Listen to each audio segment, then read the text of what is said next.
서울지방 현재 기온 13도, 습도 58%입니다. 지금까지 아나운서 오승원이었습니다. KBS.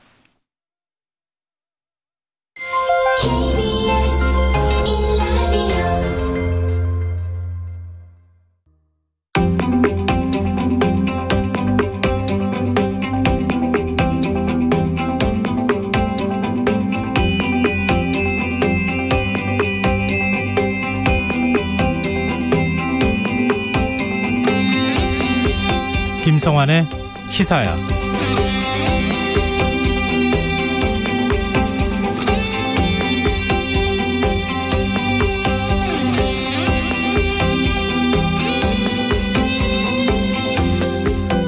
일본 우익의 주장을 고스란히 담은 미국 대학 교재가 출간된 사실이 뒤늦게 알려져 논란이 일고 있습니다.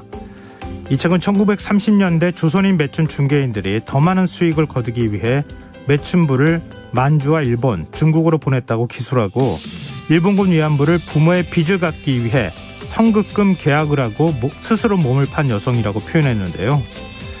문제의 교재를 쓴 사람은 일본계 미국인인 치즈코 앨런 하와이대 박사로 일본 우익학회와 연계해 적극적인 활동을 펼쳐온 인물로 알려져 있습니다.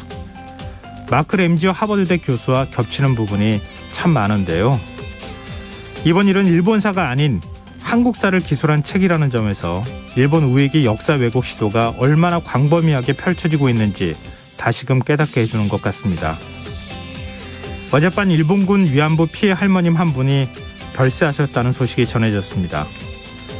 일본 군인들이 할아버지에게 폭행을 가하는 걸 보고 저항하다가 일본으로 끌려간 것으로 알려진 윤 할머니. 그 역시 끝내 일본의 사과는 받지 못한 채 영면하셨는데요. 일본 우익의 집요한 움직임에 우리도 조금 더 적극적으로 나서야 하는 게 아닐까요? 일본군 위안부 피해 생존자 이제 14분밖에 남지 않았습니다. 시사평론가 김성환입니다. 문재인 대통령이 오늘 새 검찰총장에 김호수 전 법무부 차관을 지명했습니다. 여야의 반응은 극명히 엇갈리고 있는데요. 잠시 후 뉴스에서 자세한 내용 살펴보겠습니다. 탈북민 단체가 대북전단을 살포한 이후 북한이 대남 비난 담화를 잇따라 발표했죠. 이런 가운데 정의용 외교부 장관은 토니 블링컨 미국 국무부 장관과 비핵화 문제를 논의했는데요. 향후 남북미 관계가 어떻게 흘러갈지 더 깊이 있게 들여다보는 인터뷰 시간에서 전문가와 이야기 나눠보겠습니다. 김성환의 시사에는 청취자 여러분의 관심과 참여를 기다립니다. 방송 내용과 관련해 의견이 있으신 분들은 문자 보내주십시오. 당첨된 분들께는 모바일 상품권 보내드릴 텐데요. 참여하실 번호는 샵9730이고요. 짧은 문자는 50원, 긴 문자는 100원의 이용료가 부과됩니다. 콩 게시판을 통해서도 무료로 참여하실 수 있고요. KBS 1라디오 유튜브 채널을 통해서도 실시간으로 시청 참여하실 수 있습니다. KBS 1라디오 김성환의 시사야. 그럼 지금 시작하겠습니다.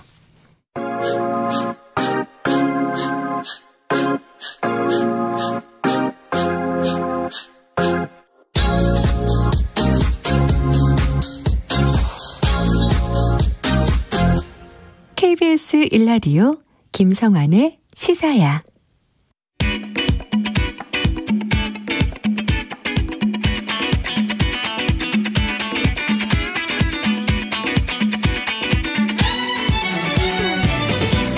오늘 놓쳤던 뉴스 꼼꼼히 정리해드리는 뉴스야 시간입니다. 김민하 시사평론가 나와 계십니다. 안녕하세요. 안녕하세요. 네. 주말 영향으로 코로나19 신규 확진자 수가 다시 400명대로 좀 줄어들었네요.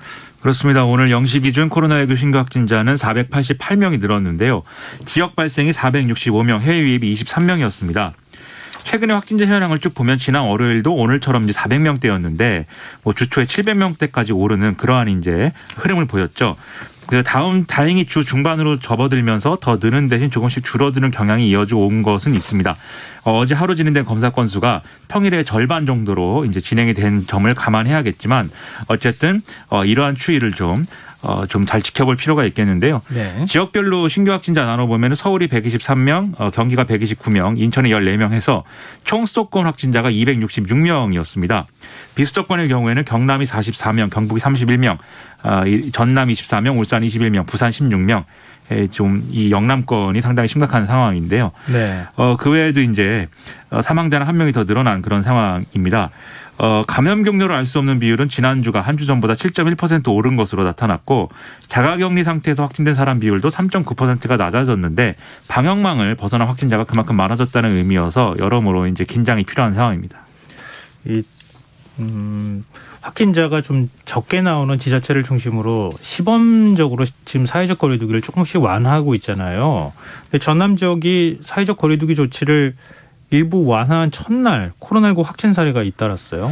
그렇습니다. 좀 확진자가 적게 나오는 지자체에 한해서 이제 사회적 거리두기 이제 개편한 이제 체제를 시범적으로 적용하고 있는 그런 것인데 전남에서 이제 사회적 거리두기 이 개편 체제를 적용한 첫날 코로나19 확진자가 24명이 무더기로 나와서 또 우려가 되고 있습니다. 그래서 전남도가 밝힌 바에 따르면 하루 발생 숫자로 보면 역대 두 번째로 많은 확진자가 나왔기 때문에 상당히 걱정스러운 상황인데요.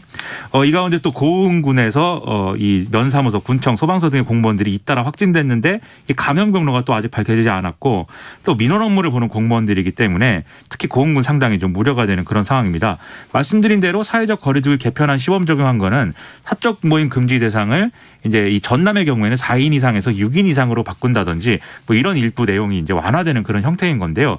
그러다 보니까 오늘 여수시의 경우에는 내일 오전 0시부터 사회적 거리두기를 2단계로 격상한다라고 결정을 했다고 합니다. 네. 오늘 오후 9시 잠정 집계치가 나왔습니까? 오늘 오후 9시는 아직 집계가 이제 되지 않은 그런 상황으로 보이고요. 네. 뭐 집계가 됐어도 아직 언론 보도가 이제 없는 상황입니다. 그래서 6시까지 일단 집계된 내용을 보면은 6시까지의 신규 확진자가 총 409명이었거든요. 그럼 전날 같은 시간 집계보다는 이제 24명이 더 늘어난 그런 상황입니다. 이걸 토대로 해서 생각을 해볼 때는 내일 발표될 이제 오늘 신규 확진자는 아마 500명대에 달하지 않을까 이렇게 좀 예상이 됩니다. 네. 평상시 같으면 이 시간이면은 오후 9시 잠정 집계치가 나오잖아요. 근데 오늘은 조금 좀 늦어지는 것 같은데요. 저희가 뉴스야 진행하는 과정에서 잠정 집계치 나오면은 다시 청취자분들께 전해드리도록 하겠습니다. 그리고 문재인 대통령이 오늘 특별 방역 점검회를 주재했어요. 백신 부족 우려에 대한 입장을 밝혔죠. 그렇습니다. 오늘 3주 만에 특별 방역 점검회를 대통령이 주재를 했는데요. 최근에 일각에서 이제 백신 부족 이런 문제에 대한 우려가 나오고 있는데 여기에 대해서 이것은 이제 좀 사실이 아니다 이렇게 반박을 하면서 상반기 이 백신 접종 목표를 1,200만 명에서 1,300만 명으로 상향할 수도 있는 그런 상황이다라고 강조를 했습니다. 인구수 대비 2배 이상 많은 백신 물량을 이미 확보를 했고 지난달까지 300만 명 접종하기로 한 목표도 10% 이상 초과 달성했다라는 건데요. 11월 집단 면역 달성 목표도 계획보다 앞당길 수 있도록 총력을 기울여달라는 게 대통령의 당부였습니다.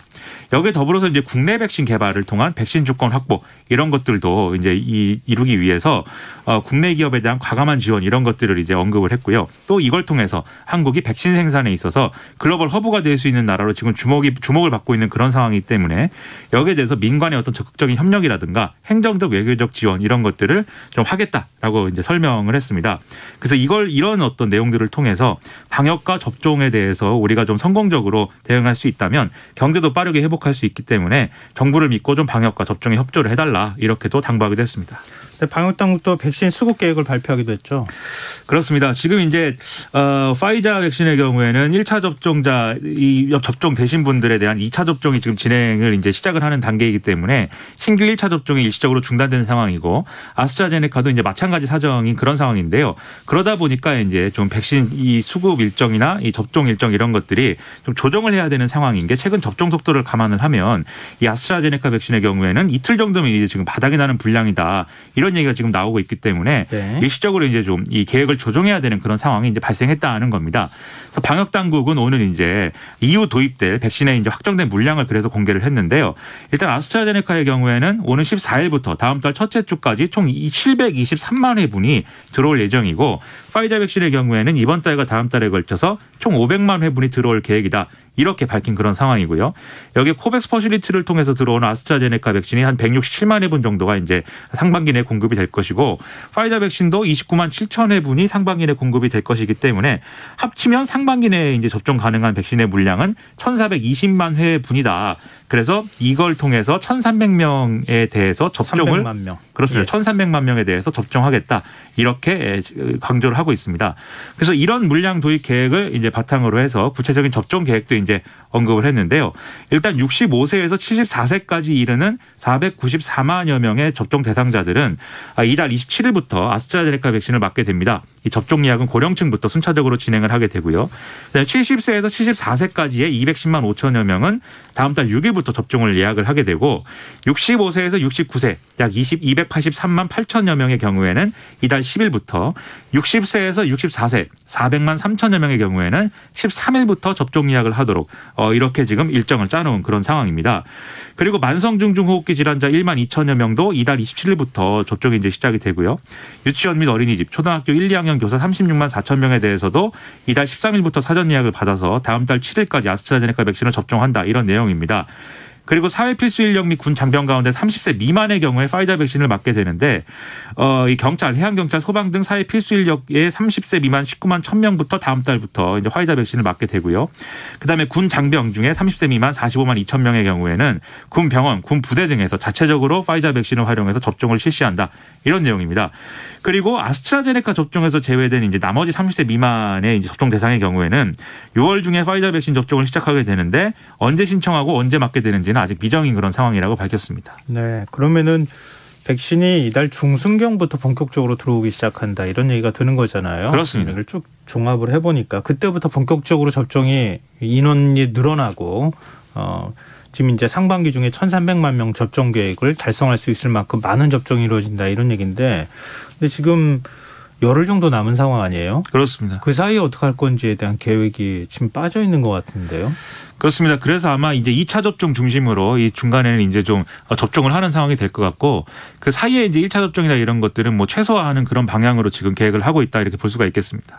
이게 약간 시기상으로 좀 안 맞은 측면도 있지 않을까 그런 생각이 들긴 하네요. 근데 뭐 백신 접종 계획 자체가 차질을 빚을 것이다 이렇게 단정하기는 좀 어렵긴 하겠지만 그렇습니다. 네. 뭐 일시적으로 백신이 충분히 확보돼 있지는 못한 상황인 것만은 뭐 틀림없어 보이는 거죠. 그래서 일부 언론에서 이제 네. 백신 보릿고개 뭐 이렇게 표현도 했는데 사실 네. 이 보릿고개가 있을 수가 있습니다. 사실 이제 백신 도입 일정이라는 것이 네.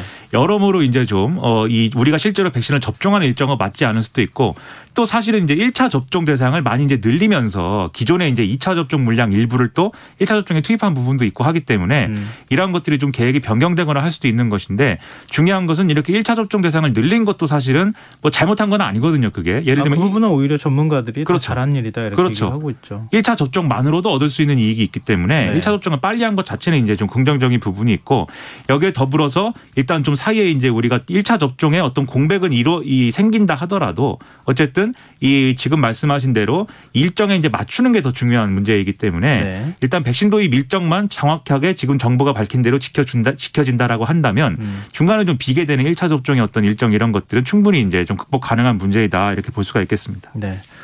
그리고 그동안 방역당국이 11월 집단 면역 달성 이걸 목표로 제시를 해오지 않았습니까? 근데 신종감염병 중앙임상위원회 이것도 이제 정부 기구라고 할 수 있는데 여기에서 집단 면역 달성에 대해서 좀 부정적인 입장을 내놨어요. 그렇습니다. 국립중앙의료원 신종감염병 중앙임상위원회 위원장이 오명돈 서울대 감염내과 교수인데요. 오늘 기자간담회에서 현재 국민들이 인식하고 있는 집단면역의 개념에 대해서 인식 전환이 필요하다라고 하면서 집단면역이라는 것 어떤 개념에 도달은 어렵고 코로나19 바이러스는 소착화될 것이다. 그래서 결국 독감처럼 매년 이제 우리가 백신을 맞으면서 이 코로나19 바이러스랑 함께 살아야 될 그럴 가능성이 있다. 이렇게 강조를 했습니다. 그러면서 이 국가 백신 사업의 목적은 그렇기 때문에 이 바이러스 근절보다는 피해 최소화가 돼야 된다. 이 중증 환자와 사망 환자를 줄이는데 어떤 그 초점을 맞춰야 된다라고 이제 강조를 했는데요. 이런 이제 발언이 좀 사회적으로 논란이 될 수 있는 대목처럼 이제 좀 해석이 될 수가 있기 때문에 질병관리청이 추가로 이제 설명 자료를 냈습니다. 그래서 오명돈 위원장의 발언은 예방접종의 의미가 없다 이런 얘기가 아니라 이 집단 면역이라는 것의 의미가 이제 백신 접종을 통해서 집단 중 다수가 감염병에 대한 면역을 획득해서 전파를 느려지게 하거나 좀 멈추게 하는 것이라는 점에서 이걸 통해서 백신을 맞을 수 없는 사람이나 면역력을 가질 수 없는 사람들을 이제 보호할 수 있다라는 의미다라는 걸 설명한 것이다라고 강조를 했고요. 즉 집단 면역이 달성됐다고 해서 질병이 퇴치 단계에 이르는 것은 아니고 그리고 네. 상당수 질병은 예방 접종을 하더라도 지역사회에서 매우 낮은 수준으로 계속 발생하는 것이 보통이다. 이제 이런 의미에서 이제 해석해야 된다. 이렇게 좀 덧붙이는 설명을 내놨습니다. 네. 좀 더 의미를 정확하게 설명을 해줬으면 좀 혼동이 없었지 않았을까 하는 좀 아쉬움이 남긴 하네요. 근데 뭐 우리 지금 독감에 걸린다고 해서 사회가 이렇게까지 시끄럽지는 않은 거잖아요. 그렇습니다. 자연스럽게 독감처럼 토착화될 가능성이 있다. 이제 이런 부분을 언급한 거군요. 그 어느 정도 뭐 치료제도 네. 나오고 하면 사실 우리가 독감 백신을 매년 맞는다고는 하지만 또 전 인구가 또 독감 백신을 매년 맞는 것은 또 아니죠. 네. 그런 것의 연장선에서 본다면은 이게 안정화가 된다면 우리가 일상생활을 영위하면서도 완전히 이제 코로나 바이러스가 없는 상황에서 이제 살아가는 것은 아니지만 어쨌든 독감처럼 그러한 상황에서 일상을 영위할 수가 있다. 이런 점을 강조한 어떤 발언으로 주목이 되고 다만 이제 백신 접종 전략을 이제 바꾸자는 측면에 있어서의 이제 언급은 있었기 때문에 네. 그 부분은 전문가들과 질병관리청이 잘 이제 또 백신 접종 계획이나 이런 것들을 조정하면 될 문제라고 생각이 됩니다. 네, 알겠습니다. 코로나19 소식 하나만 더 살펴보죠. 지난번에 뭐 자사의 특정 음료를 마시면 뭐 코로나19를 억제할 수 있다. 뭐 이런 식의 발표를 해서 좀 사실 논란에 휩싸였던 남양유업 이 회사 대표가 오늘 사의를 표명했어요. 그렇습니다. 뭐 이 요구르트 제품에 대한 얘기였는데 예. 이 자사 유제품 불가리스가 코로나19 억제 효과가 있다. 이런 발표 때문에 논란이 빚어지고 상당히 좀 수사가 이루어지고 뭐 이 상당히 뭐 이상한 얘기가 이제 돼버렸죠. 사실 불가리스로 코로나19 억제를 할 수 있다면 얼마나 좋겠습니까만 그렇지 않기 때문에 우리가 이렇게 하고 있는 거 아니겠습니까? 그러니까 백신 안 맞고 그 음료 마시면 되지 않겠느냐 그렇죠. 이런 얘기 나왔던 거잖아요. 그리고 저도 맛있는 거 먹고 병도 이겨낼 수 있었으면 좋겠는데 뭐 아니니까 말이죠. 그래서 오늘 이제 이 남양유업 이광범 대표이사가 임직원들에게 보낸 메일에서 최근 사태에 대한 책임을 지고 좀 이 그만두겠다. 이렇게 이제 이 자기의 어떤 이 자기의 결심을 뭐 이렇게 좀 전하는 일이 있었는데요. 네. 그러면서 최근 불가리스 보도와 관련해서 참담한 일이 생겨서 깊이 사과드린다. 이번 사태 초기부터 사의를 전달했고 모든 책임은 제가 지고 절차에 따라 물러나겠다. 유의미한 과학적 연구 성과를 알리는 과정에서 한계를 명확히 전달하지 못해서 오해와 논란을 야기하게 돼서 안타깝다. 이렇게 밝혔습니다. 네. 이 논란이 된 내용은 지난달 13일에 한국의과학연구원 주관으로 열린 코로나 시대 항바이러스 식품개발 심포지엄에서 이 불가리스 제품이 코로나19를 77.8% 이제 저감하는 효과를 확인했다고 주장한 이런 내용인 건데 여기에 대해서 질병관리청은 이 특정 식품의 코로나19 예방 또는 치료 효과를 확인을 하려면 사람을 대상으로 한 연구가 수반이 돼야 되는 것인데 이렇게 인체에 바이러스가 있을 때 이걸 제거하는 기전을 검증한 것이 아니기 때문에 효과가 있을지 예상하기 어렵다라고 반박을 한 바 있습니다. 이렇게 되니까 소비자들이 막 불매운동도 벌이는 이런 상황이 이어졌고 식약처가 남양유업을 고발하는 이런 상황도 있었는데요.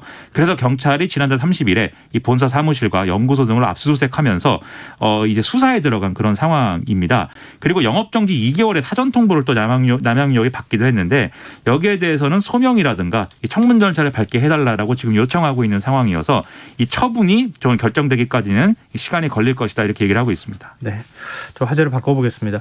문재인 대통령이 새 검찰총장에 김호수 전 법무부 차관을 지명했어요. 그렇습니다. 청와대는 이 박범계 법무부 장관의 제청을 받아서 문재인 대통령이 김호수 전 법무부 차관을 신임 검찰총장에 지명했다 이렇게 밝히면서 김호수 후보자가 법무검찰의 주요 보직을 두루 거치면서 풍부한 경험을 쌓았고 국민의 인권보호와 검찰개혁에도 앞장서왔기 때문에 또 적극적 소통으로 검찰 조직을 안정화시키고 국민이 가라는 검찰로 거듭나도록 하는 이 검찰개혁이라는 시대적 소임을 다해줄 적임자로 판단했다라고 이제 밝혔습니다. 김호수 후보자는 앞서 이제 검찰총장 후보 추천위가 박범계 장관에게 추천한 4명 가운데 가장 유력한 후보로 이제 꼽혀왔는데요. 박상기, 조국, 추미애 전 법무부 장관들 3명과 호흡을 맞춰왔고 그리고 최근까지의 뭐 공정거래위원장이라든지 금융감독원장, 국민권익위원장 이런 다양한 고위직의 후보로도 거론된 바 있기 때문에 상당히 이번에 검찰총장 후보자가 될 가능성이 크다라고 많이들 얘기를 했던 그런 인물입니다. 김호수 후보자도 입장을 밝혔죠. 그렇습니다. 힘든 시기 검찰총장 후보자로 지명돼서 막중한 책임감을 느낀다. 겸허한 마음으로 인사청문회 준비에 최선을 다하겠다. 이렇게 얘기를 했는데요. 뭐 여러 가지 또 이 취재진들이 이 발생할 수 있는 쟁점이나 이런 것들에 대해서 여러모로 물어봤는데 그런 여러 가지 쟁점에 대해서는 차차 말할 기회가 있을 것이다. 인사청문회에서 소상히 말씀드리겠다. 이렇게 답변을 했습니다. 네, 정치권 반응은 어떻습니까? 더불어민주당의 경우에는 당면한 사법개혁 과제를 완수하고 검찰 조직을 안정적으로 이끌어갈 인사이다. 검찰의 신뢰를 회복할 수 있기를 기대한다라고 밝혔고요. 국민의힘의 경우에는 이 윤석열 전 검찰총장을 찍어내면서 검찰을 길들이려던 이 권력이 검찰 장악선언에 방점을 찍은 것이다라고 혹평을 했습니다. 그러면서 김호수 전 차관이 과연 검찰총장으로서 어울리는 사람인지 적격 여부를 가려낼 것이다라고 주장을 했습니다. 네. 이 인사청문회를 통과해야 되는 거 아닙니까? 그렇습니다. 좀 험난하겠는데요. 지금 야권 반응을 보니까. 그렇죠. 야당은 뭐 이 김호수 후보자는 친정권 인사이고 그렇기 때문에 정치적 중립성, 검찰의 정치적 중립성을 훼손할 수 있는 인사이다라고 지금 주장을 하고 있는 그런 상황인데요. 또 이제 김호수 후보자가 예를 들면 검찰 내에 신망이 부족하다. 조국 전 장관 수사에 있어서 이제 윤석열 검찰총장을 배제한 수사팀 구성을 이제 주장을 했다든지 또는 김학의 전 차관 출금 의혹과 관련돼서 이제 서면 조사를 받았다든지 그런 내용들에 대해서 아마 집중 공격을 할 것이다라고 예상이 됩니다. 다만 이제 인사청문회에서 좀 이제 여러모로 논란이 있더라도 그리고 인사청문 보고서가 채택이 되지 않더라도 어쨌든 이제 대통령이 임명을 하기로 하면 사실은 이제 임명을 할 수 있는 또 내용이기 때문에 네. 검찰총장은 아마 될 것이다라고 예상이 되고 있는데요. 네. 하지만 그럼에도 불구하고 인사청문회를 최선을 다해서 이제 인사청문회에서 제기된 의혹들을 소명해야 될 것이고 최대한 여야 합의로 인사청문 보고서를 통과시키는 것에 여당과 또 김호수 후보자가 많은 노력을 해야 될 것으로 생각이 됩니다. 근데 지금 뭐 국무총리부터 시작해서 장관 5명 뭐 인사청문회 줄줄이 기다리고 있는 거 아닙니까? 그렇습니다. 검찰총장 인사청문회까지 5월은 인사청문회 달이 될 수도 있겠는데요. 그렇습니다. 이 자리에서 엄청난 얘기를 많이 하게 될 것으로 생각이 됩니다. 뭔 엄청난 얘기를 많이 해요? 이 인사청문회 뉴스는 여러모로 엄청난 얘기들이 많이 나오지 않겠습니까? 알겠습니다. 예, 좀 지켜보도록 하겠습니다. 지금 여러분께서는 KBS 라디오 김성환의 시사야와 함께하고 계십니다. 이제 본격적으로 정치권 얘기를 좀 해보죠. 민주당 송영길 신임 당대표가 오늘 취임 후 첫 공식 일정으로 국립 서울 현충원을 찾았어요. 그렇습니다. 이 재보선 참패에서 드러난 어떤 민심 이런 것들을 수용하면서 앞으로 이제 청와대가 아니라 민주당 중심으로 주요 정책을 추진해 나갔다라고 강조하는 이런 어떤 그런 의미를 담긴 행보를 오늘 하루 동안 이제 했다라고 평가를 할 수가 있겠는데요. 말씀하신 대로 첫 일정은 뭐 역대 대표들이 그랬듯 그리고 주요 정치인들이 늘 그렇듯 공립 현충원 참배를 시작으로 해서 이제 대표의 첫 일정을 수행을 했습니다. 먼저 김대중 전 대통령 묘역을 찾아서 큰 절을 올렸고요. 뭐 실사구시 정신을 계승해서 민생 문제 해결에 앞장서겠다라는 이러한 다짐을 밝혔습니다. 그리고 이제 박정희 이승만 전 대통령 묘역도 찾아서 좀 참배를 했는데 여기에 대해서는 이제 과거에 이제 문재인 대통령이 당대표일 때부터 사실은 이어져 오는 전통이기도 하거든요. 네. 그래서 이런 면에서 상당히 주목을 받았습니다.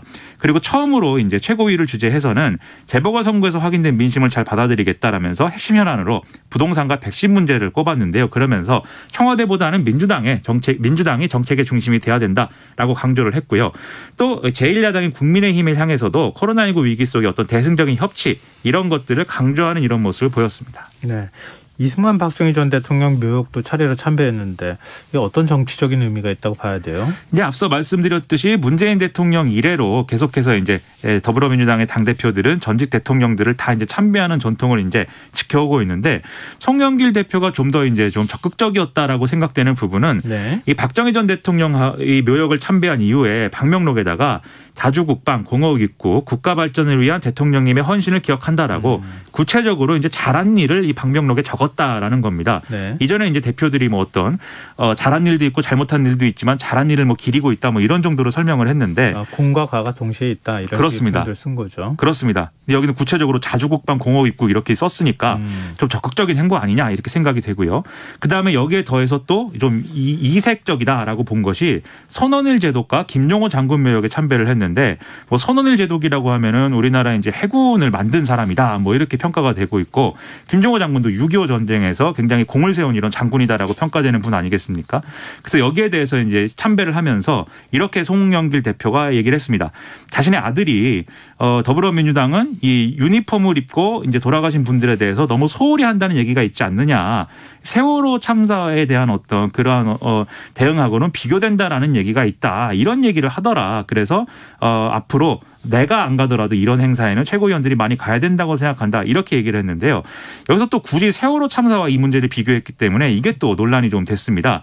그러다 보니까 김영호 당대표 비서실장이 세월호 참사 유가족들을 챙기듯이 공무 군경도 잘 챙기자는 취지에서 한 말이다라고 해명을 하는 그런 일도 일어났습니다. 네, 일단 통합, 화합 이런 행보를 보였다 이렇게 정리할 수 있을 것 같은데 근데 이번에 전당대회 결과 이거 어떻게 분석해야 될지 모르겠는데 송영길 의원이 홍영표 의원을 그러니까 두 후보를 비교하자면 표 차이가 0.59%포인트밖에 나지 않았어요. 그렇습니다. 송영길 대표의 경우에는 이 전당대회에서 이 대의원 투표 그다음에 뭐 권리당원 투표 당원 국민대상 여론조사 등등 다 합산한 결과 35.6%를 얻었는데 홍영표 의원을 0.59%포인트 차로 제쳤기 때문에 그야말로 신승했다 이렇게 이제 얘기가 나왔는데요. 대의원 투표에서 조금 앞섰고 권리당원 투표에서는 조금 졌는데 이 차이가 상당히 미세합니다. 하지만 일반 당원 여론조사에서 상당히 이제 좀 우위를 보였기 때문에 아무래도 이게 승리의 어떤 동력이 됐다. 이런 평가를 지금 받고 있는 그런 상황인데요. 네. 뭐 그러다 보니까 이걸 두고 굉장히 여러 가지가 나오고 있는데 아무래도 송영길 대표가 그동안 전당대회 과정에서 어떤 자신은 무게파다 이렇게 강조를 하기도 했고 그동안의 민주당 내 주류와는 조금 다른 색깔을 가지고 있지 않느냐라는 평가가 있다 보니까 이것이 좀 이례적인 결과이다라고들 또 판단하는 그런 이제 여론도 있습니다. 다만 이제 좀 감안해서 봐야 될 것은 그 이전까지 사실은 송영길 대표가 전당대회 과정에서 상당히 이제 우세하다라는 평가가 많이 있었거든요. 네. 올해 초만 해도 이제 그런 평가가 많았는데 이 재보선 참패라든가 그리고 이후에 이제 대통령의 지지율의 하락이라든가 이런 문제들이 겹치면서 사실 이제 주류와 이제 소위 말하는 언론에서 말하는 친문 권리당원들의 어떤 결집이 좀 일어난 것도 사실이었던 것 같습니다. 그렇기 때문에 홍영표 의원이 상당히 따라붙는 그런 추격전이 벌어진 것이고 그런 연장선에서 본다면 이제 송영길 대표가 뭐 신승을 거둔 것이긴 하지만 상당히 따라잡힌 부분도 있어서 그런 측면은 좀 복합적으로 지금 반영된 결과가 아닌가 이렇게 생각이 됩니다. 네, 무엇보다는 이미 뭐 당대표로는 선출이 된 건데요. 뭐 권리당원 가운데 일부는 재검표해야 되는 거 아니냐 뭐 이렇게까지 그렇죠. 얘기하고 있다고 하는데 좀 반감을 표출하고 있다고 해요. 근데 송영길 대표가 어느 정도 리더십을 보일 수 있을까 이 부분이 관심 아닙니까? 그렇습니다. 이제 그게 대표적으로 거론되는 측면이 이 최고위원회하고의 어떤 궁합, 그다음에 원내대표하고의 이런 상성 뭐 이런 것들인데요. 일단 최고위원 선거 결과를 보면은 이 초선인 김용민 의원이 이제 1등을 했기 때문에 이것에 대한 여러 가지 평가도 나오고 있습니다. 이 김용민 의원의 경우에는 대의원 투표에서는 상당히 좀 성적이 저조했는데 권리당원 투표랑 나머지에서 이제 상당히 이제 성과를 내서 1위가 됐다 이렇게 평가가 되고 있는데 또 이제 어떤 뭐 성향이 좀 강한 어떤 친문 주류에 해당한다 이런 평가를 또 받는 의원이기도 하거든요. 네. 그렇기 때문에 이런 어떤 당심의 흐름과 송영길 대표의 어떤 성향 이런 것들이 잘 맞춰질 수 있을 것인가 여기에 대해서 이제 상당히 관심사고요. 이게 그러다 보니까 오늘 최고위에서도 서로 이제 좀 방점을 찍는 어떤 이 강도점이 좀 달랐다라는 평가도 나오고 있습니다. 네, 김용민 의원의 경우에는 네. 검찰개혁이라든가 언론개혁 이런 것들을 좀 강하게 추진할 것을 약속을 했는데 앞서도 이제 말씀드렸듯이 오늘 송영길 대표의 어떤 행보나 이런 것들은 변화라든가 뭐 소통 이런 것에 맞춰져 있었기 때문에 앞으로 어쨌든 이런 간극을 어떻게 좀 줄여 나갈 것이냐 이런 것들이 관건으로 보이고요. 그리고 더 나아가서는 이제 대권 주자와의 어떤 관계 설정 그리고 청와대와의 어떤 역할 분담 이런 것들도 앞으로 계속 쟁점이 돼갈 것 같은데 일단은 이제 오늘도 이제 원팀을 강조하는 모습도 보이고 있고 네. 또 단결이나 단합도 강조하고 있는 그런 모습을 보이고 있기 때문에 지금까지 뭐 문자 폭탄이나 이런 문제에 대해서도 전당대회에서 이제 논란이 많았으니만큼 이런 여러 가지 전당대회 후유증 이런 것들을 어떻게 관리해 나갈 것인가 굉장히 중요한 어떤 과제를 맡게 됐다 이렇게 볼 수가 있겠습니다. 부동산 정책 어떤 변화가 생길지 이 부분도 많은 분들이 관심을 갖고 있는 거 아니겠어요? 그렇습니다. 일단 송영길 대표가 전당대회 과정에서 DTI랑 LTV 규제를 뭐 90%까지 뭐 이렇게 완화해야 된다 이런 주장도 했기 때문에 과연 이것이 실질적으로 대표가 된 이후에 어떤 정책으로 나올 것이냐 상당히 관심을 모았는데요. 일단 오늘은 송영길 대표가 이제 원론적인 차원에서 그동안 어떤 당정과 이제 합의를 통해서 일단 대안을 만들어 보겠다라는 차원의 원론적인 이제 좀 설명을 했기 때문에 네. 이것도 당연히 이제 당청 간에 그리고 당정 간의 어떤 조율이나 이런 것들을 우선하는 모습이 이어질 것이다 이렇게 보입니다. 뭐 오늘 최고위원회의에서 조율되지 않은 발언 좀 자제해달라 이렇게 최고위원들한테 당부했다 이런 얘기도 나오는 거 보니까 일단 뭔가 좀 준비해서 별도로 또 발표하지 않을까 이렇게 생각이 되는데요. 그리고 문재인 대통령이 송영길 당대표에게 축하 전화를 걸어서 당청 간의 호흡을 잘 맞춰달라 이런 메시지를 전했다고 하는데 지금 제일 관심거리가 또 당청 관계 어떻게 설정할 거냐 이 부분 아니겠어요? 그렇습니다. 문재인 대통령은 송영길 대표에게 축하 전화를 걸어서 원팀을 만드는 것이 중요하다 이렇게 강조를 했는데요. 송영길 대표가 화합적인 인사기 때문에 이런 점에서 잘해줄 것이라고 믿고 당원들도 그 점을 높이 평가해서 지지해 준 것이다. 그렇게 알고 있다. 이렇게 강조를 했다고 합니다. 그러면서 또 이제 송영길 대표가 주장하고 있는 게 변화이기 때문에 문재인 대통령도 당정청이 함께 변화하는 모습을 보여줘야 된다. 송영길 대표가 앞서달라 이렇게 당부를 했다라고 합니다. 그리고 이제 송영길 대표가 주장한 부동산 백신 문제 해결 이런 것들에 대해서 문재인 대통령도 이것들이 최우선 과제다. 당청 간의 호흡을 잘 맞추자 이렇게 강조를 했다고 하기 때문에 이러한 좀 당정청 간의 이제 호흡을 맞추고 발을 맞추는 어떤 과정 이런 것들이 앞으로 이어지겠죠. 네. 그리고 송영길 신임 대표가 오늘 국민의힘 김기현 원내대표와 상견례를 했다고요? 그렇습니다. 송영길 대표하고 국민의힘 김기현 원내대표 첫 상견례를 갖고 협력과 상생을 이제 강조를 하는 그런 모습이었는데요. 송영길 대표는 코로나19 시대에 서로 여야가 싸우기보다는 대승적으로 협력해서 국민의 근심을 풀어야 되고 개혁 문제는 같이 머리를 맞대고 또 고민을 해야 된다 이렇게 강조를 했습니다. 김기현 원내대표는 여기에 대해서 마찬가지로 우리는 셋신의 동반자니까 협력할 것은 협력하고 경쟁할 것은 선의의 경쟁을 하면서 상생해야 한다 강조를 했는데요. 또 두 사람은 국회 외통위에서 좀 이 위원과 위원장으로 또 같이 좀 활동한 인연도 있기 때문에 이러한 언급도 이어지는 그런 상황이었습니다. 다만 이렇게 덕담을 나누는 자리여서였는지 지금 양당 간의 첨예한 문제인 국회 법사위원장 어떻게 할 것이냐, 뭐 상임위원장 재배분 할 것이냐 말 것이냐, 또 여야정 협의체를 마련하기 위한 어떤 논의 어떻게 해갈 것이냐 이런 것들은 좀 논의가 안 됐다라고 얘기가 나오고 있습니다. 그때 김기현 그 원내대표는 뭐 원내대표 당선되자마자 법사위원장 돌려주지 않는 것은 범법행위다 이렇게 표현했었는데 오늘은 또 작물이라는 표현까지 사용했다고요? 그렇습니다. 이런 비유를 상당히 좋아하시는데 이제 작물이라든가 범법 아무래도 판사 출신이다 보니까 판사 출신이면 오히려 더 판사 그 법률 용어로 그렇죠. 수도 있겠네요. 판결 내릴 때 사용하는 어떤 용어. 형사법적인 어떤 그러한 판단인지 모르겠는데 어쨌든 법사위원장을 이제 이런 취지인 것이죠. 당연히 자신들 야당이 이제 받아야 되는 그런 직책인데 여당이 이제 가져가서 안 돌려주고 있다. 그런 측면에서 작물이다. 이렇게 비유를 하고 있는 그런 상황인 건데요. 즉 작물을 돌려주는 것은 권리가 아닌 의무이다라고 지금 주장을 하면서 법사위원장은 야당이 가져야 된다라는 어떤 주장을 계속 하고 있는 겁니다. 그 김기현 원내대표는 또 취임 인사차 박병석 국회의장도 예방한 자리에서 법사위원장 반환에 대해서 이제 관습과 전통으로 지켜왔던 국회 운영의 기본 룰을 이제 다시 정상화해줘야 되는 거 아닌가라고 얘기를 하면서 좀 이렇게 요청을 하는 그런 상황이었는데요. 여기에 대해서 박병석 의장은 국민 입장에서 진정성 갖고 소통하면 잘 풀릴 것이다. 이렇게 원론적인 차원의 덕담을 또 건넸다고 합니다. 근데 이 부분에 대해서 송영길 대표는 부정적인 입장을 보인 것으로 알고 있는데 그 전에 또 윤호중 원내대표는 법사위원장 협상 없다 이렇게 얘기하지 않았어요? 그렇습니다. 오늘 이제 민주당이 논평을 내고 지금 이렇게 김기현 원내대표가 작물 얘기하고 국민들에게는 정치투쟁, 권력투쟁에서 벗어나겠다라는 혁신을 말하는 것은 모순이다라면서 지난번에 국회 상임위원장 자리를 포기한 것은 국민의힘 스스로 한 선택이 아니냐 이렇게 좀 강조를 하는 그런 상황이었고요.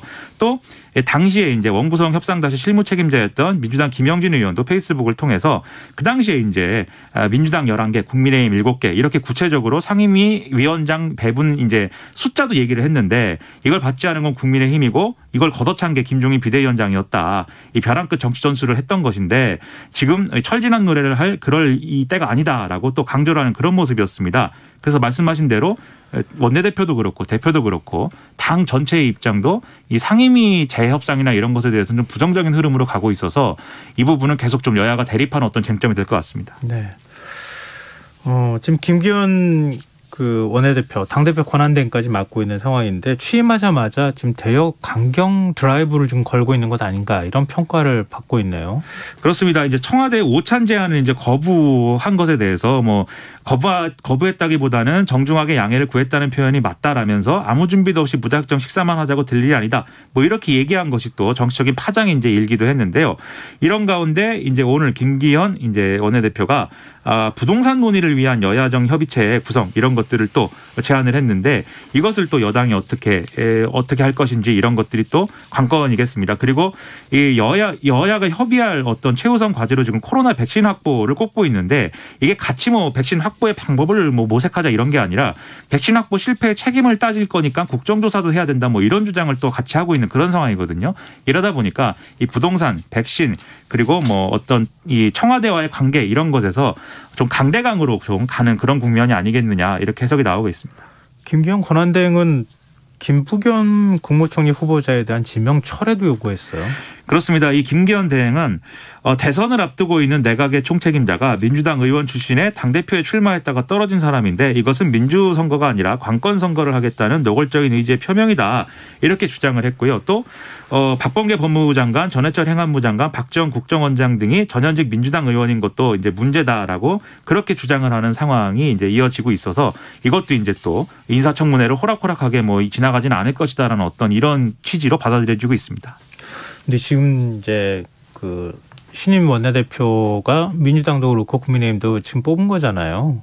그리고 이제 민주당에서는 당대표까지 뽑고 국민의힘에서는 뭐 6월 중에 뽑을 가능성이 있다 이렇게 얘기를 하고 있는데 좀 분위기가 서로 대치 쪽으로 가는 거 아닌가. 이제 국민들은 협치하는 모습을 좀 기대하고 있는 거 아닌가요? 그렇습니다. 어떻게 될 것 같으세요? 그러니까 협치라는 게 사실은 양쪽의 손바닥이 맞아야지 이제 협치가 되는 것인데 예를 들면 협치를 한다고 말은 그냥 하고 있지만 또 서로 이렇게 사실은 뭐 극단적인 어떤 이 투쟁을 지금 감수할 수밖에 없는 그런 상황이 좀 되고 있는 거거든요. 그런데 다만 이제 김기현 원내대표가 좀 무리한 주장도 같이 하고 있는 게 저는 이제 좀 마음에 걸리는 것이 예를 들면은 이 국무총리 후보자가 민주당 의원 출신이거나 뭐 당내 선거에 나갔다가 떨어진 사람이다라는 게 지금까지 결격 사유가 이제 될 수 있는 문제인가? 저는 이건 좀 의문이고요. 왜냐하면은 네. 이것은 어쨌든 민주당 의원 출신이 총리거나 또는 장관을 맡는 것이 우리나라에서는 이제 법적으로 보장되는 부분이기 때문에 네. 그걸 하면 안 된다라는 법은 없는 것이고 실질적으로 구체적인 어떤 사례를 들어서 뭐 중립성이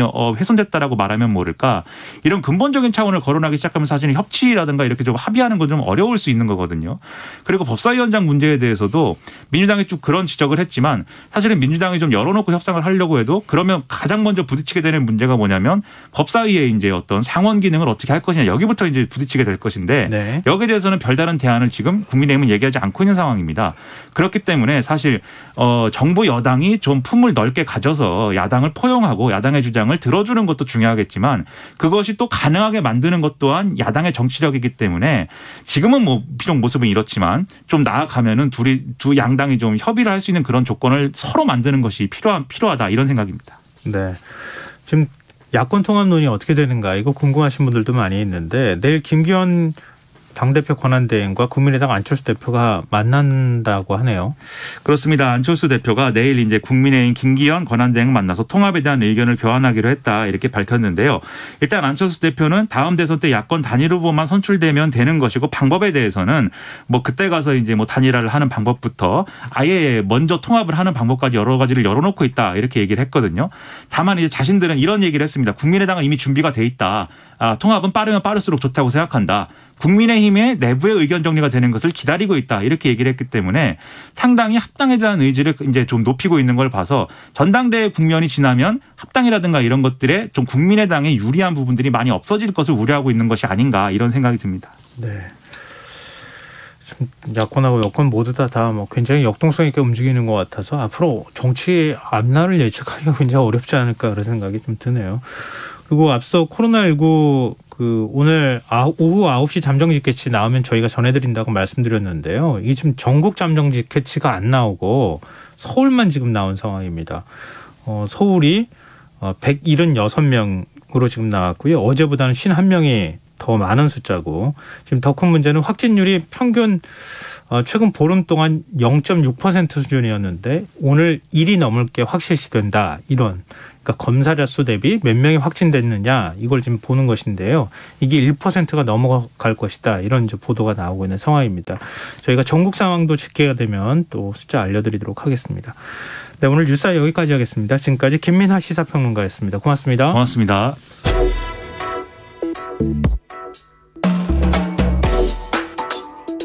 더 나은 내일을 준비하는 시간 KBS 1라디오 김성환의 시사야.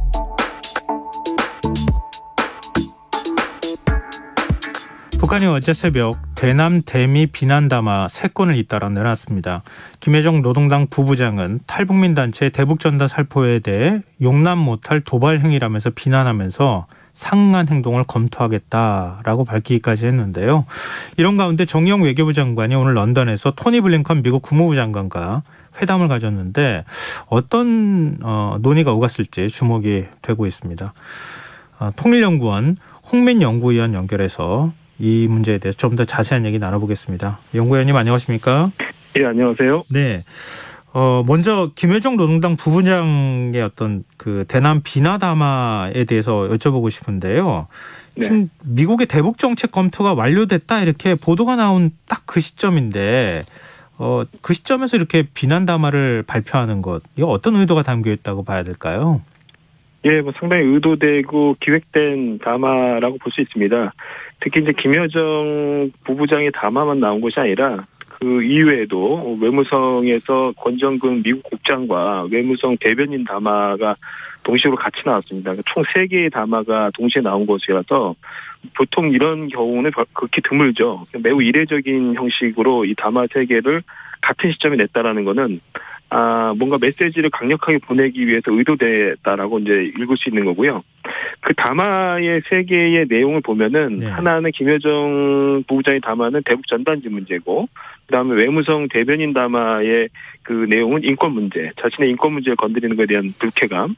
그다음에 그 권정근 미국 국장의 담화는 바이든 대통령의 발언을 그러니까 최대한 억지를 강화하면서 외교를 가겠다라고 한 대통령 발언, 바이든 대통령의 발언을 문제 삼은 거거든요. 네. 근데 공히 이 3개 다 자신을 향하고 있는 대북 적대시 정책을 문제시하는 그 발언들입니다. 저희 담화인 거죠. 그래서 여기에 대해서 어떻든 초기에 강력하게 경고 메시지를 날린다.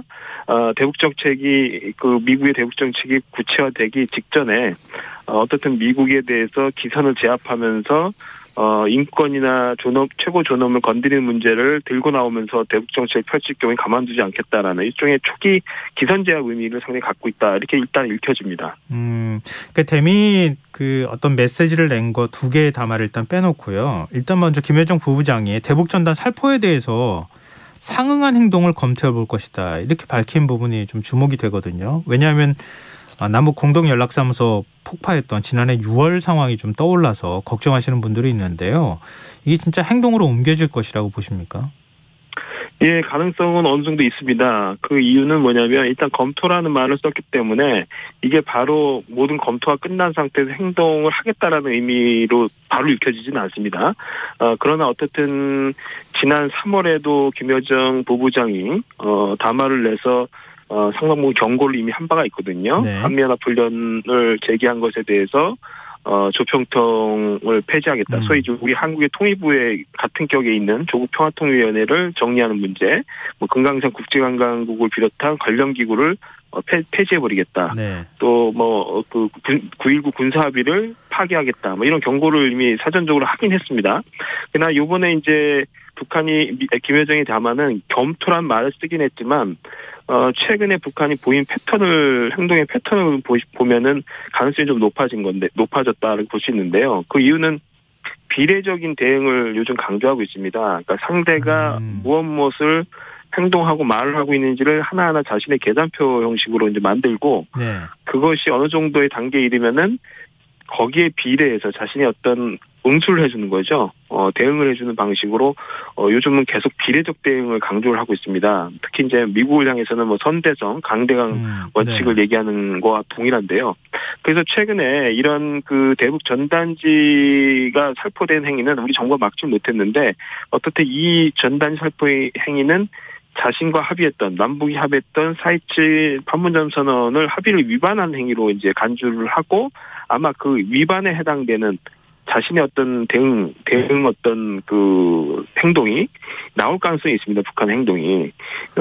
어떻든 이 문제가 그렇게 쉽게 넘어가지는 않을 가능성이 높은 이유가 이 전단지가 지난해도 그랬지만 북한의 최고 존엄이나 체제와 관련된 모독의 내용들을 주로 담고 있고 이게 예. 실제 행동으로 이미 옮겨졌고 그렇기 때문에 아마 여기에 상의해서 그 예고했던 내용들 중에 일부를 실제 실행으로 옮겨서 상징적으로 우리에게 경고 메시지를 보내는 행위를 할 가능성은 상당히 높다 이렇게 보여집니다. 근데 좀 과잉 대응하는 듯한 느낌을 받게 되는 게요. 이렇게 탈북민 단체가 뭐 대북전단 살포했다고 했지만 지금 증거가 없는 상황이잖아요. 네. 뭐 그쪽이 일방적인 주장인 것이고 지금 경찰이 수사를 하고 있는 상황이고 대북전단 살포 금지법도 지금 제정한 상황 아닙니까? 근데 네네. 너무 과민 반응 보이는 거 아닌가 이런 생각도 드는데. 예, 맞습니다. 그래서 어떻든 그 전단지 자체가 우리가 보기보다는 상당히 북한에서 예민하게 반응하는 소재라는 게 하나가 있고요. 네. 또 하나는 상황적인 측면이 있습니다. 앞서도 얘기 드렸지만 미국의 대북 정책이 곧 공개되기 직전입니다. 네. 공개되는 대북 정책이 최대한 자신들에게 유연성을 발휘할 수 있는 정책으로 외연을 갖추도록 하고 또 한편에서는 초기에 미국이 자신들에게 적극적으로 화해의 메시지를 보내도록 또는 자신들에게 좀 더 유리한 방식으로 접근할 수 있도록 뭔가 그 미국을 압박하는 뭔가가 필요한데 패턴적으로 미국에게 직접 뭔가 위협을 가하는 말을 하는 것은 상당 부분 좀 절제를 하는 반면에 네. 그 미국에게 보내는 메시지를 대신해서 한국을 상당 부분 흔드는 그런 방식을 계속 채택을 해왔습니다. 네. 그러니까 이번에 사실 전단지 문제도 온전하게 남북 관계만의 문제는 아니거든요. 왜냐하면 전단지 문제 자체가 사실은 인권 문제하고도 연결되고 계속 북한의 인권 문제를 제기하고 있는 최근에 어떤 미국 행정부의 그 태도 여기에 대한 불만도 있고 또 미국 의회라든가 미국 내에서 전단지 문제를 가지고 대북 전단지 금지법을 제정한 거에 대해서 상당히 또 거기에 의구심을 제기하면서 문제 제기를 하는 지금 미국 내 기류도 있거든요. 그래서 네. 어떻든 이런 문제는 남쪽에 대한 한국에 대한 불만도 있지만 어떻든 미국에게도 간접적으로 강경한 경고 메시지를 보내기 위한 차원도 있다. 그래서 아마 지금 우리가 보기에는 좀 납득이 좀 안 가죠. 우리 정부는 나름대로 상당히 그래도 성의를 갖고 이 문제에 대해서는 합리적으로 풀려고 노력을 상당히 했는데 북한의 이런 과잉 반응은 어떻든 이런 타이밍상 미국에게 어떻든 좀 압박을 보내는 의미도 상당히 있다 이렇게 볼 수 있을 것 같습니다. 그럼 뭐 어찌 보면 4.27 남북 정상회담 때 그때 합의문에 남북 간에 적대 행위를 하지 않도록 하는데 이게 대북 전단도 사실은 포함되어 있는 거잖아요. 근데 그런 점으로 네네. 해석이 가능할 것 같은데 그럼 지금 앞서 말씀하신 것처럼 비례적인 대응이라고 말씀하셨잖아요. 그럼 네. 대남 전단 살포한다는 겁니까? 아니면 군사적 대응을 얘기하는 겁니까? 예, 이게 이제 단순히 뭐 전단지로 대응하는 방식도 있죠. 그러니까 지난해 같은 경우에도 비슷한 방식으로 대응을 했거든요. 그러니까 우리가 전단지 살포한 것에 대해서 그쪽에서 그걸 규탄하는 주민들을 상대로 한 그 군중 집회라든가 시위를 굉장히 격하게 한 바가 있는데요. 이번에는 뭐 그런 방식으로 간다기보다는 비례적 대응이라는 거는 대북 전단 살포가 4.27 판문점 선언에 있는 비방 행위를 하지 않는다. 전단지 살포하지 않는다라는 합의를 위반한 것으로 이제 본다면은 4.27이든 그 이후에 있었던 남북의 합의든 간에 남북 합의를 어떻든 다른 것을 네. 파기하는 어떤 응수를 할 가능성이 상당히 높다라는 것이죠. 그럼 군사행동 옵션도 고려할 수 있다. 이런 말씀이시죠. 뭐 군사행동으로 바로 가기는 어려울 수 있는데 일단 지난 3월에 김여정 부부장이 조평통 폐지 문제, 금강산 국제관광국을 폐지하는 문제, 그다음에 9.19 군사합의를 파기하는 문제를 거론했기 때문에 가령 예를 들면 이런 것을 한번 뭐 상상을 해볼 수 있을 것 같습니다. 예를 들면 금강산에 있는 특히 이제 한국 시설이 상당히 많이 있는 부분이 지금 북한이 독자 개발하고 하고 있다는 부분과 상당히 많은 중첩이 되거든요. 거의 50% 이상이 중첩이 되는데 네. 이 금강산에 있는 한국 시설, 소위 이제 김정은 위원장이 너저분하다고 쉬워보이라고 했던 한국 시설에 철거나 뭐 폭파 뭐 이런 장면을 노출하는 행위를 할 수도 있고요. 또 군사합의에서 사실상 하지 않기로 돼 있는 뭐 포를 개방하는 행위 또는 그 훈련이 금지되어 있는 서해 일정 지역에서 훈련을 하는 행위, 이런 것들은 일단 군사 합의를 파기하는 행위로 이제 간주될 수 있는데, 이런 것들은 직접적 군사 행동을 하는 건 아니지만 어떻든 군사 합의를 통해서 약속했던 것들을 깨는 행위로 이제 보여줄 수 있는 것이죠. 네. 그리고 뭐 사실은 조평통을 폐기하는 문제는 뭐 상징성은 있으나 사실상 그렇게 파급력이 그닥 크지는 않을 수 있습니다. 왜냐하면 조평통 자체가 지금 존재감이 상당히 떨어져 있고 과연 지금 그 활동을 하고 있냐조차까지 의구심을 갖는 경우도 있거든요. 그래서 뭐 이거를 폐기한다고 그냥 언어적으로 얘기하는 것이 크게 뭐 파급력을 안 가질 것 같고, 오히려 금강산이라든가 군사합의를 파기하는 일정한 저강도의 행동 조치들, 이런 것들이 나올 가능성은 좀 있어 보입니다. 네. 그리고 이제 그 대미 비난담화 발표한 그 부분과 관련해서 또 연결되는 얘기가 될 것 같은데요. 오늘 영국 런던에서 정의용 외교부 장관이 토니 블링컨 미국 국무부 장관하고 한미 외교장관 회담 가지지 않았습니까? 네. 지금 반응 나오는 거 보면 정의용 장관이 미국의 대북 정책에 대해서 현실적이다, 뭐 환영한다, 이런 입장을 밝혔다고 해요. 이 어떻게 해석을 해야 됩니까? 예, 뭐 구체적인 그 미국이 현재까지 대북 정책을 검토한 결과를 정의용 장관에게 설명을 했고, 그 결과에 대해서 듣고서 굉장히 환영한다, 이런 이제 표현을 한 것인데요.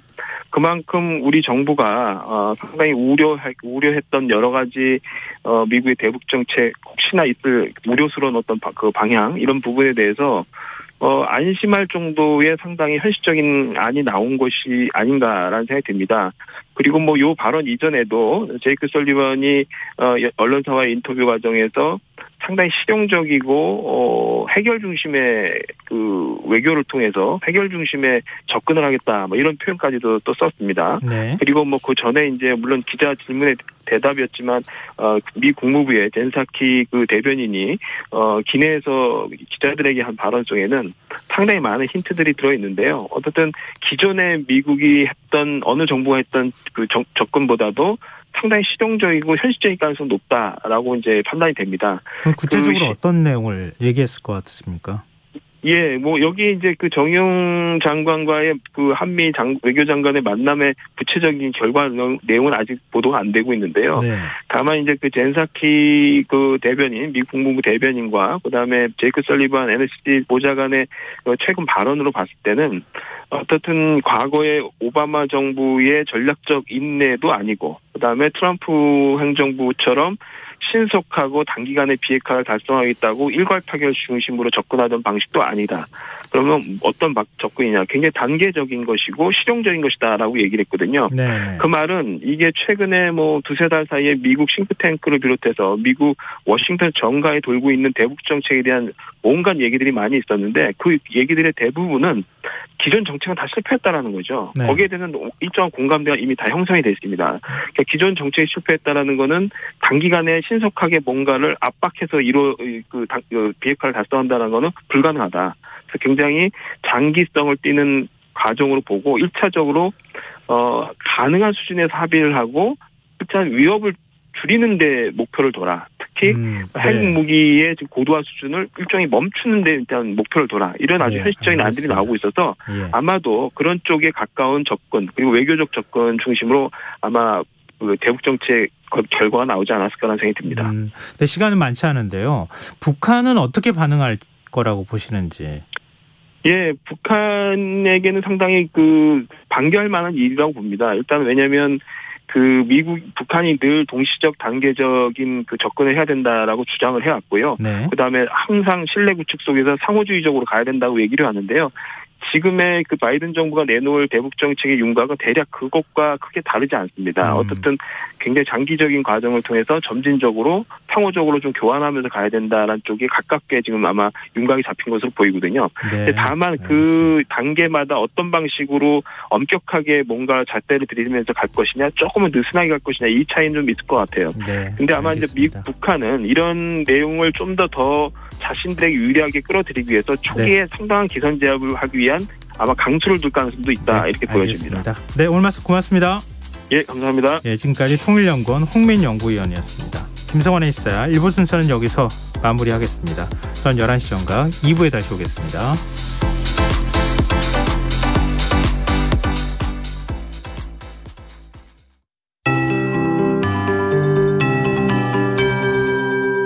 KBS 58분 날씨. 내일 중국 상해 부근에서 다가오는 저기압의 영향을 받겠습니다. 새벽에 서해 5도에서 비가 시작돼 아침에는 서울과 경기 북부에 비가 내리고 오전에는